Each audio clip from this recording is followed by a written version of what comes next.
Former Pope Benedict XVI, the first pontiff in 600 years to resign from the job, has died aged 95. Benedict stunned the world in 2013 when he announced that he no longer had the strength to run the 1.2 billion strong Catholic Church that he had steered for 8 years. His dramatic decision paved the way for the election of Pope Francis as his successor. The two popes then lived side by side in the Vatican gardens, an unprecedented arrangement which may allow future popes emeritus, meaning retired popes, to do the same.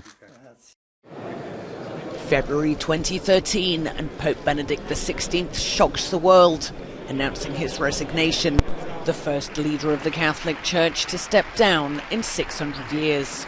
But at 85 years old, he said his strength had diminished. He said he'd asked God to help him make the right decision. Though I'm now retiring to a life of prayer, I will always be close to all of you, and I'm sure all of you will be close to me, even though I remain hidden to the world. German Cardinal Joseph Ratzinger became known to the world on the 19th of April 2005.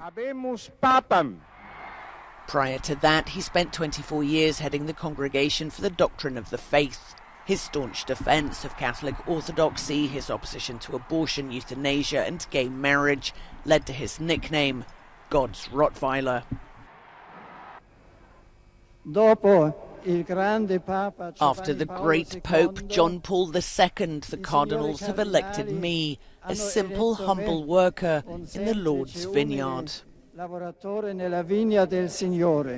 Benedict championed Christianity's European roots throughout his papacy, but it was this 2006 speech that angered the Muslim world, when the late pontiff appeared to suggest that Islam was inherently violent. His comments sparked protests in a number of Muslim countries. Benedict would later apologise, and the Vatican promptly organised a number of papal visits across the Islamic world in a bid to restore harmonious interfaith relations. But controversy continued to dog Benedict's tenure. Jewish groups opposed his moves to support the beatification of Pope Pius XII, a man accused of not raising his voice against the genocide of Europe's Jews at the hands of the Nazis. Benedict himself was a member of the Hitler Youth, joining as a 14-year-old. But research by the Simon Wiesenthal Center found that Benedict's family was strongly opposed to the Nazi regime. Yet questions of anti-Semitism were raised again when the pontiff lifted the excommunication of 4 bishops. One of them was Britain's Richard Williamson, who repeatedly denied the Holocaust.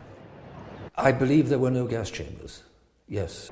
But it was a flood of lawsuits on child sex abuse cases between 2008 and 2010 that left the Catholic Church facing its biggest crisis in decades. Benedict offered unprecedented apologies, but according to his critics, he failed to take real action. Colleagues praised his methodical mind, and his friends remembered him as shy but full of tenderness. As 2022 draws to a close, fighting remains fierce around the besieged Ukrainian city of Bakhmut in Donbass region. The battle in the air is just as important as that on the ground.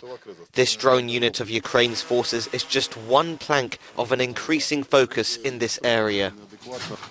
Ukraine's President Volodymyr Zelensky said, "This year we have not only preserved our air defense, we have made them stronger than ever. But in the new year, the Ukrainian air defense will become even stronger, even more effective. Ukrainian air defense can become the most powerful in Europe, and it will guarantee security not only of our country, but also for the entire continent."